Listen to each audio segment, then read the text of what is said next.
찬양이 간증이 되고 아름다운 믿음의 열매로 맺혀지기를 소원합니다. 여러분들 추석 명절 잘 보내셨습니까? 혹시 가정에 웬수들과 화해는 하셨습니까?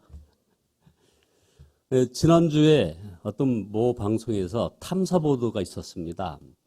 가정의 성폭력으로 인해서 그 탐사 보도의 제목이 좀 섬뜩합니다. 바로 무덤을 파헤쳐서라도, 결국은 무덤을 파헤쳐서라도 벌을 주어야 되겠다라고 하는 그런 사회적으로 얘기하는 원수 갚는 그런 프로그램입니다. 그러나 우리 주 예수님께서는 원수도 사랑하라고 말씀하십니다. 이것이 진짜 사랑이고 하나님의 사랑이라는 것이죠. 우리는 이것을 십자가에서 그 사랑을 보았습니다. 그런데 오늘 본문 요한일서 4장은 하나님께서 우리도 이제 하나님처럼 사랑하라고 지금 요구하고 계십니다. 이것을 요한 사도는 사랑의 완성이라고 얘기하고 있는 것입니다. 요한일서 4장 17절에 사랑이 우리에게서 완성되었다라고 선포를 하시는 것입니다. 하나님께서 우리에게 십자가의 사랑을 부어주시고 우리도 하나님을 목숨을 다하여 사랑하고 그리고 이것도 하나님처럼 사랑하게 하신 것이라 이 말이죠. 이것이 사랑의 완성입니다. 그리고 이것은 우리 하나님의 소원이십니다. 자, 그럼 첫째로, 문제는 우리가 정말 그런 하나님처럼 사랑할 수 있을까 하는 것입니다. 여기서 우리가 분명히 알아야 할 중요한 사실이 하나 있습니다. 우리 자신이 아니라 하나님께서 우리로 하여금 하나님처럼 사랑하게 하신다는 것입니다. 여러분 잘 아시는 것처럼 홍해를 누가 가르셨습니까? 하나님이셨습니다. 누가 물을 포도주로 만드셨고 누가 오병이어로 5,000명을 먹이셨고 그리고 누가 죽은 나사로를 살리셨습니까? 바로 우리 예수님이셨습니다. 우리의 모든 죄를 사하신 분은 누구이십니까? 예수님이십니다. 우리를 지옥에서 건져 천국 백성 되게 하신 분이 누구이신가요? 바로 예수님이십니다. 그렇다면 우리를 하나님처럼 사랑하게 만드실 분이 예수님이라는 것을 믿는 것, 그것이 그렇게 어려울까요? 우리가 하나님처럼 사랑하지 못하는 이유는 사실은 따로 있습니다. 이게 바로 오늘 설계의 핵심 포인트인데요. 하나님처럼 사랑하는 것이 그렇게 중요하다고 생각하지 않기 때문에 그런 것입니다.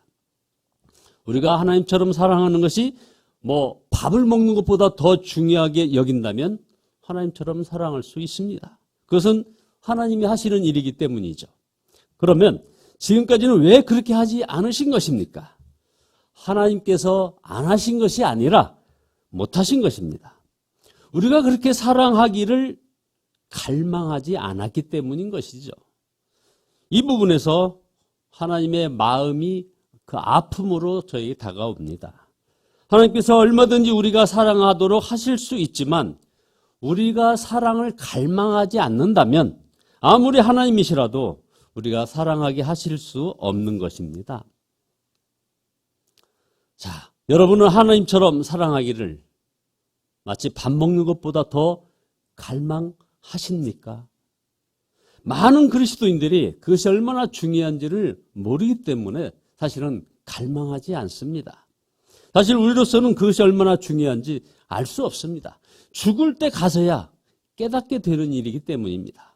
그러나 우리 하나님께서는 미리 저희들에게 가르쳐 주셨습니다. 죽을 때 가서 깨달으면 아무 소용이 없기 때문입니다. 성경을 보면 하나님처럼 사랑하는 것이 상상할 수 없을 정도로 중요하다는 것을 누구나 알 수 있습니다. 바로 우리의 영생이 여기에 달려있기 때문에 그런 것입니다. 이게 바로 두 번째입니다.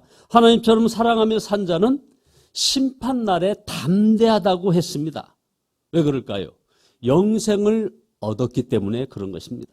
그래서 오늘 본문의 17절에 이로써 사랑이 우리에게 온전히 이룬 것은 우리로 심판날에 담대함을 가지게 하려 함이니 주의 어떠하신가 같이 우리도 세상에서 그러하니라.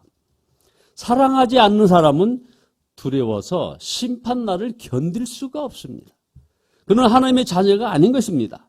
사랑은 바로 하나님의 속성이기 때문에 그런 것입니다. 하나님처럼 사랑하지 못하는 사람이 죽고 난 다음 어떤 처지에 빠질지 우리 주님은 누가복음 16장에서 바로 그 유명한 부자로와 나사로의 이야기를 통하여 저희들에게 이미 말씀하셨습니다. 여기서 부자의 죄가 무엇일까요? 성경에 특별한 죄가 이렇게 언급되지는 않았습니다. 날마다 잔치하고 사는 것이 죄일까요? 그것은 아닙니다.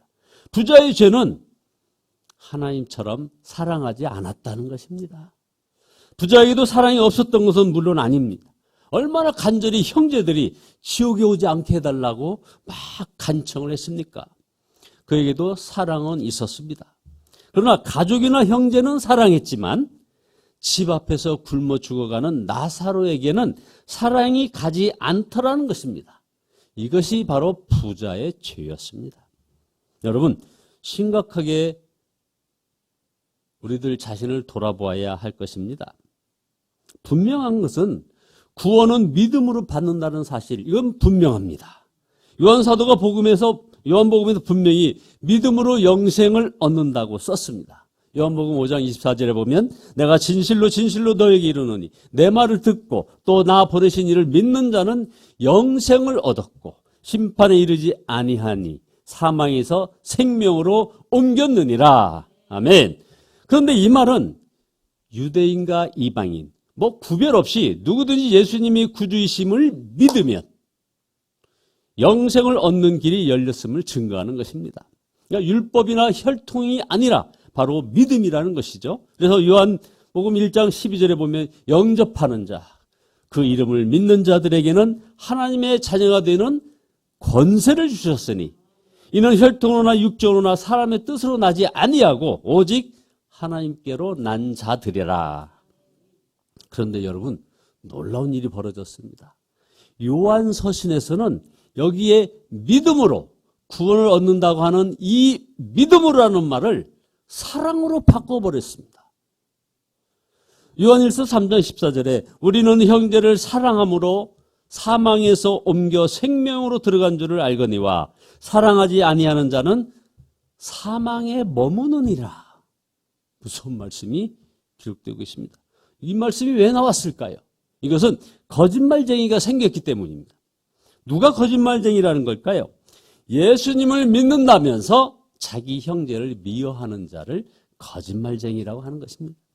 형제를 미워하는 사람은 말만 믿는다고 했지 실제로는 믿지 않는 것입니다. 그래서 20절에 우리가 읽은 이 본문 20절에 그 형제를 미워하면 이는 거짓말하는 자니 보는 바 그 형제를 사랑치 아니하는 자가 보지 못하는 바 하나님을 사랑할 수 없느니라.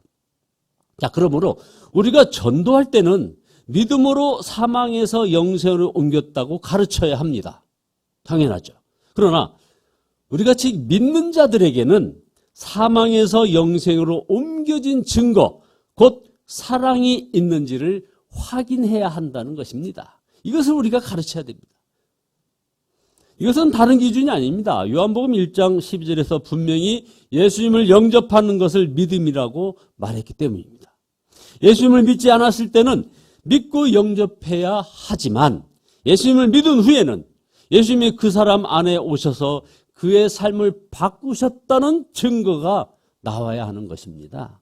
그것이 바로 사랑인 것입니다.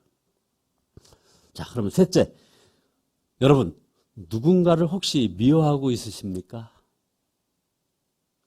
우리 그리스도인들도 의견 대립이 있을 수 있죠. 또 화를 낼 수 있습니다. 싸울 수도 있습니다. 그러나 미워하고 살 수는 없는 것입니다. 형제를 미워한다는 것은 그 자신이 영적으로 지금 매우 위험한 상태임을 말해주는 것입니다. 여기 미움의 영, 이 사탄이 들어온 거죠.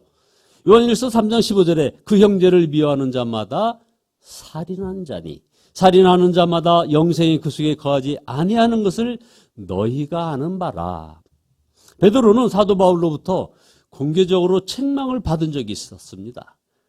그 사도 중에 으뜸인 이 베드로가 이제 뭐 들어온 지 얼마 안 되는 사도 바울에게 책망을 그것도 공개적으로 받았습니다. 갈라디아서 2장 11절에 보면 게바가 안디옥에 이르렀을 때 책망할 일이 있기로 내가 저를 면책하였노라.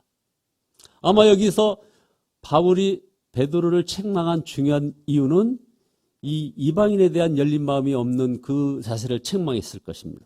이 일은 예수님의 수제자였던 베드로의 명예에 아주 심각한 손상을 끼치는 일일 수 있었습니다. 그러나 베드로는 이 사도 바울을 미워하지 않았습니다. 여전히 사랑하였습니다. 그 증거가 베드로후서 3장 15절에 이렇게 나옵니다. 또 우리 주의 오래 참으심이 구원이 될 줄로 여기라. 우리 사랑하는 형제 바울도 그 받은 지혜대로 너에게 이같이 썼고, 이렇게 바울을 높입니다. 자, 이제 그러면 마지막으로 네 번째, 하나님처럼 사랑하여야 두려움이 사라진다는 것입니다. 18절에 사랑 안에 두려움이 없고 온전한 사랑이 두려움을 내어 쫓나니 두려움에는 형벌이 있음이라. 두려워하는 자는 사랑 안에 온전히 이루지 못하였느니라. 바로 여기서 완전한 사랑이란 하나님처럼 사랑하는 것이라는 것을 지금 보여주고 있습니다. 하나님 나라의 시민이라는 증거가 있으니 세상에서 좋은 것 다 빼앗기고 바보 소리를 들어도 마음이 평안하다 이 말입니다. 그러나 사랑하지 않는 사람은 세상 것 온갖 것을 다 가지고 누려도 마음이 불안합니다. 죽음의 순간에 다가오는 것이 두려운 것입니다. 어떤 성도들이 죽을 때 편하게 죽고 싶다고 기도를 부탁을 종종 하는 일이 있었습니다. 근데 사실 더 중요한 문제는 두려움 없이 하나님 앞에 설 수 있게 해주세요 하는 그런 기도 아니고 무엇이겠습니까? 하나님 앞에 섰을 때 두렵기만 하고 가슴이 뛰어서 견딜 수 없다면 이거 어떻게 하시겠습니까? 일평생 편안하게 잘 살았으면 뭐합니까? 그러므로 가정이나 교회에서나 옳고 그런 것도 살펴야 하지만 사랑을 놓치면 안 되는 겁니다.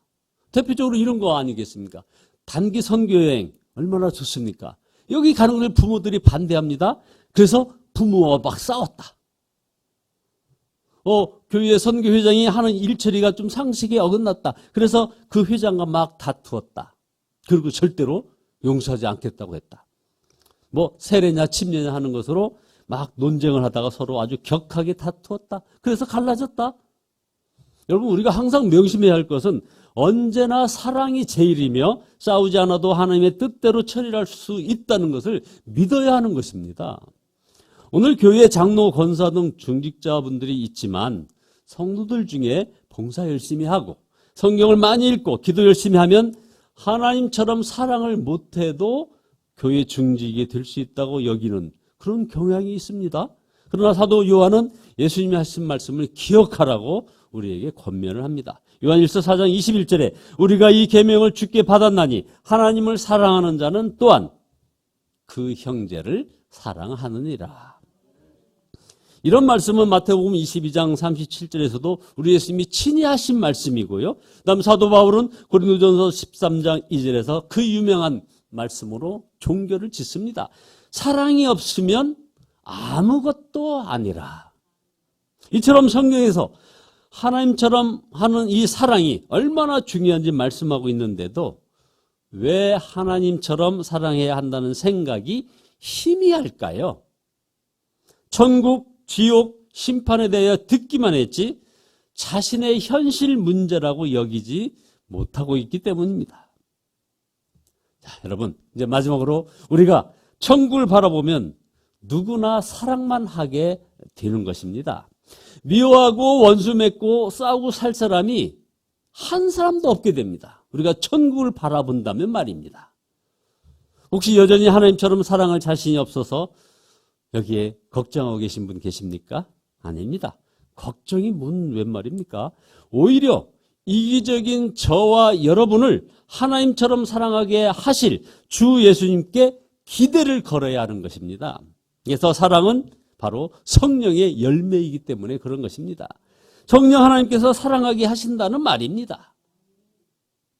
우리 사모님이 아까 찬양했던 것처럼 하나님께서 일하게 하시니까 내가 할 수 있다 이 말입니다. 하나님께서 사랑하게 하시니 우리가 사랑할 수 있다는 것입니다. 우리가 회개해야 할 것은 사랑이 없는 것이 아니라 사랑하게 해달라는 그 갈망이 없는 것, 이것을 회개해야 됩니다. 우리가 사랑을 갈망하면 반드시 우리 주님이 사랑하게 해 주신다는 것입니다. 그래서 고린도전서 12장 31절에서 사도 바울은 너희는 더욱 큰 은사를 사모하라. 내가 또한 가장 좋은 길을 너희에게 보이리라 하시고는 바로 이어서 고린도전서 13장에서 사랑장을 말씀하고 계시지 않습니까?